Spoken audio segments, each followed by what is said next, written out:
Welcome to Hafiz DIY.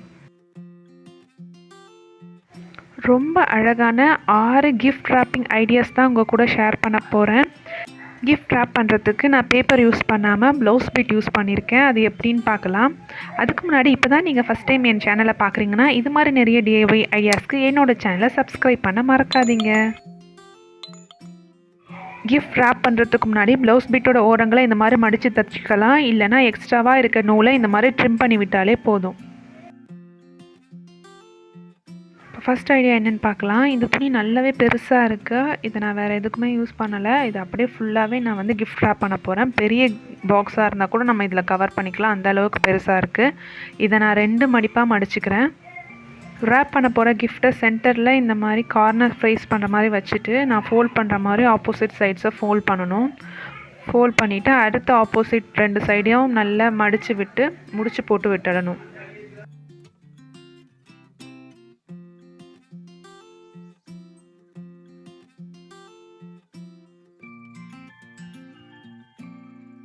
Back சைடில் extra இருக்க இந்த கிளாத்தை கொஞ்சம் கொஞ்சமாக ஃபோல்ட் பண்ணி ஃப்ரண்ட்டில் நம்ம முடிச்சு போட்டு விட்டோம் அது சைடில் மறைச்சி விட்டுடலாம். சென்டரில் இருக்க இந்த நாட்டை மறைக்கிறதுக்கு சாரீ ப்ளவுஸ்லேருந்து எடுத்த இந்த லேஸை சுற்றி கவர் பண்ணி விட போகிறேன்.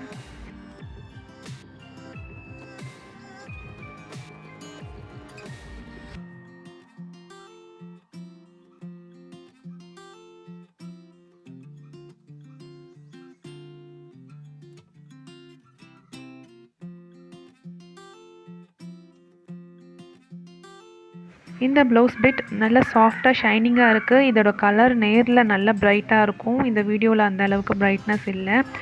நமக்கு தேவையான அளவு மெஷர் பண்ணிவிட்டு அதை மீதி இருக்க துணியை கட் பண்ணி எடுத்துடலாம். இது ப்ளவுஸ் துணின்றதுனால ரொம்ப டிரான்ஸ்பரண்ட்டாக இருக்குது. அதனால் 2 லேயராக போட்டால் தான் உள்ளே இருக்க கிஃப்ட் தெரியாமல் கொஞ்சம் திக்கான லுக் கொடுக்கும். ரெண்டாவது ஸ்டைல் என்னென்னு பார்த்தோன்னா, இந்த மாதிரி கிஃப்ட்டை சென்டரில் வச்சுட்டு அது மேலே ஃபுல்லாக கவர் பண்ணிவிட்டு சைடில் நான் ஃபோல்ட் பண்ணுற மாதிரி க்ராஸாக துணி எடுத்து ஃப்ரண்ட்டில் வச்சு நல்லா ஸ்ட்ராங்காக பிடிச்சிக்கணும். ஒவ்வொரு ஃப்ளீட்டுமே வந்து நல்லா திக்காக டைட்டாக போட்டோன்னா தான் அது வந்து துணின்றதுனால கலைஞ்சி போகாமல் இருக்கும். அடுத்தது பேக்கில் க்ராஸாக இருக்குது பார்த்திங்களா, அந்த துணியும் ஃப்ரண்ட்டில் கொண்டுட்டு வந்து ஃப்ளீட் மாதிரி ஸ்ட்ராங்காக பிடிச்சி வச்சுக்கணும்.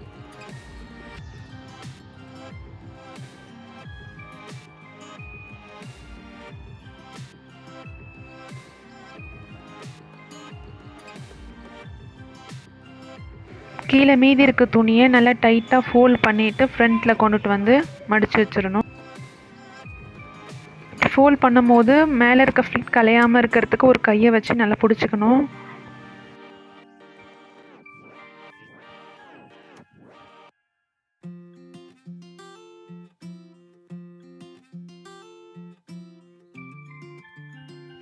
இந்த ப்ளவுஸ் துணிக்கு மேட்ச் ஆகிற மாதிரி நான் பெல்ட் மாதிரி ரெடி பண்ணி வச்சுருக்கேன். இப்போ அந்த பெல்ட்டை மேலே போட்டு நல்லா டைட்டாக ஃபோல்ட் பண்ண இடத்த கட்டி விட்டுடணும்.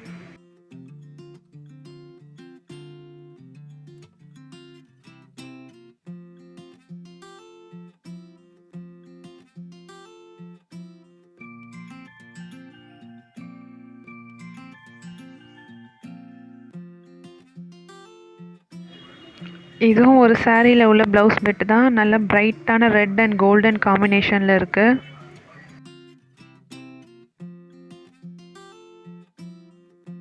இதையும் 2ஆக ஃபோல்ட் பண்ணி போட்டுக்கிறேன்.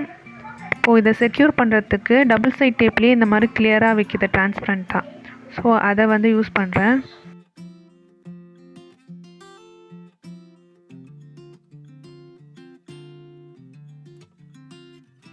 இப்போ நான் பண்ணிகிட்ருக்க மாதிரி துணியை கிஃப்டோட 3 சைட்லேயும் இந்த மாதிரி ரேப் பண்ணி வச்சிடணும்.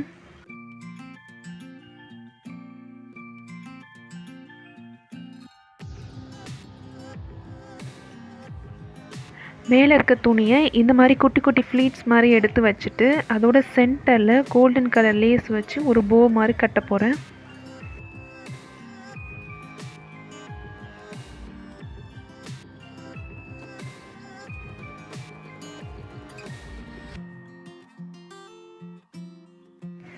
இந்த மாதிரி மெத்தடில் ஸ்கொயர் பாக்ஸ்க்கு நம்ம கிஃப்ட் ரேப் பண்ணோன்னா இன்னும் பார்க்க அழகாக இருக்கும்.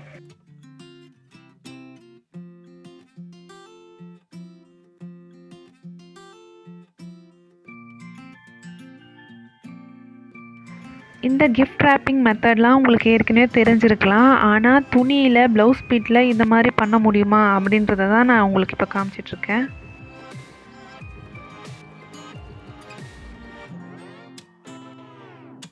இந்த ப்ளவுஸ் பிட் ஒரு காட்டன் சாரீலேருந்து எடுத்தது. நல்ல ஸ்டிஃபாக இருக்கும்.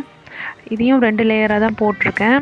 ஏற்கனவே சொன்ன மெத்தடில் பண்ண மாதிரி 3 சைடையுமே வந்து கிஃப்ட்டை சுற்றி கவர் பண்ணி வச்சிடணும்.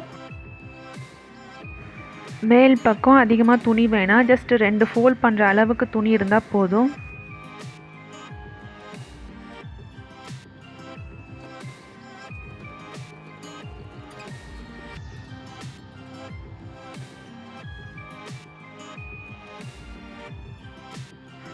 சைட்ஸ் எல்லாம் ஒட்டினதுக்கப்புறம் மேலே இருக்க அந்த பார்டர் சைடை மட்டும் 2ஆக ஃபோல்ட் பண்ணி எடுத்துட்டு அதோட இன்னொரு பக்கத்தில் திருப்பி எடுத்துக்கணும். ஸோ ஃபோல்ட் பண்ண இடத்துல இந்த மாதிரி 2 பக்கமும் ஒரு 2.5 இன்ச் அளவுக்கு கட் பண்ணி விட்டுக்கணும். ஃபுல்லாக கட் பண்ணிடக்கூடாது.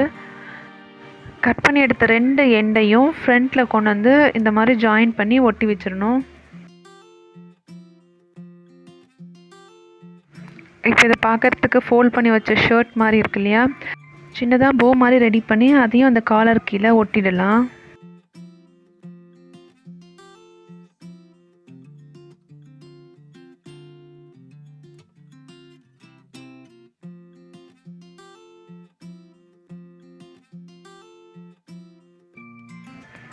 நம்ம ட்ரெஸ்ஸஸோட நிறைய நெட் கிளாத் இந்த மாதிரி கிடைக்கும். அது தேவையில்லாமல் சும்மா தான் இருக்கும். அதையும் நம்ம கிஃப்ட் ராப் பண்ணுறதுக்கு யூஸ் பண்ணிக்கலாம். டபுள் கலராக யூஸ் பண்ணும்போது இன்னும் நல்லாயிருக்கும் பார்க்குறதுக்கு. அதை ஸ்கொயர் ஷேப்பாக கட் பண்ணி எடுத்துகிட்டு அதோட சென்டர்லேருந்து இந்த மாதிரி கோன் ஷேப்பில் மடித்து எடுத்துட்டேன். அதில் ஓரத்தை இந்த மாதிரி சர்க்குலராக கட் பண்ணி எடுத்துட்டோன்னா நம்மளுக்கு ஒரு பேட்டர்ன் கிடைக்கும். இதே மாதிரியே கோல்டன் கலர் நெட் கிளாத்தும் இருந்தது, அதையும் இதே கட் பண்ணி வச்சுருக்கேன்.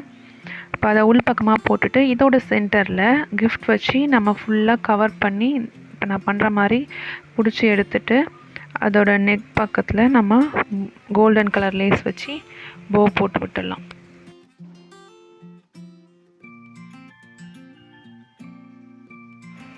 இது நெட் கிளாத்ன்றதுனால உள்ளே இருக்க கிஃப்ட் ட்ரான்ஸ்பரண்ட்டாக தெரியுது. உங்களுக்கு வேணால் கூட 2 லேயர் கூட நம்ம இதை யூஸ் பண்ணி போடலாம்.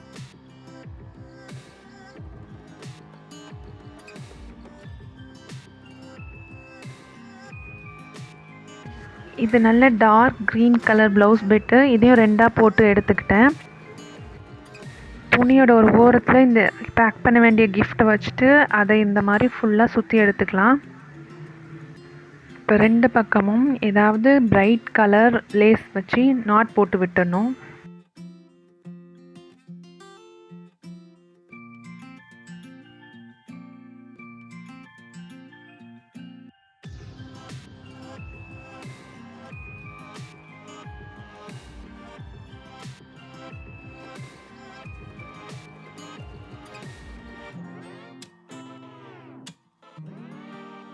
ரொம்ப ஈஸியாக சூப்பராக சாக்லேட் கிஃப்ட் ராப்பிங் முடிஞ்சிருச்சு. இதோட சென்டரில் டெக்கரேஷனுக்கு ஏதாவது ஃப்ளவர் வைக்கலாம், இல்லைன்னா கிஃப்ட் கார்டு கூட ஒட்டி விட்டுடலாம். இந்த மாதிரி ப்ளவுஸ் பிட்டை நம்ம கிஃப்ட் ராப்பிங்க்கு யூஸ் பண்ணுறதுல 2 அட்வான்டேஜ் இருக்குது. ஒன்று என்னென்னு பார்த்தோன்னா 0 வேஸ்டேஜ். இந்த கிஃப்ட் ராப்பிங்கில் நம்ம எந்த வேஸ்டேஜுமே க்ரியேட் பண்ணலை. ஸோ இது டோட்டலி எக்கோ ஃப்ரெண்ட்லி. 2வது என்னென்னு பார்த்தோன்னா இது வந்து ரியூஸ் பண்ணலாம். நீங்கள் யாருக்கு கிஃப்ட் பண்ணுறீங்களோ அவங்கக்கிட்டேயே நீங்கள் ரெக்கமெண்ட் பண்ணலாம். இதை திரும்ப ரியூஸ் பண்ணுங்கள், ஜஸ்ட் த்ரோ பண்ணிடாதீங்க அப்படின்னு சொல்லி நம்ம ரெக்கமெண்ட் பண்ணலாம். இந்த ஐடியாஸில் உங்களுக்கு இது ரொம்ப பிடிச்சதுன்னு எனக்கு கமெண்ட்டில் மென்ஷன் பண்ணுங்கள். இந்த வீடியோவை லைக் பண்ணுங்கள், உங்கள் ஃப்ரெண்ட்ஸ் அண்ட் ஃபேமிலியோட ஷேர் பண்ணுங்கள். மறக்காமல் என்னோடய சேனலை சப்ஸ்கிரைப் பண்ணுங்கள்.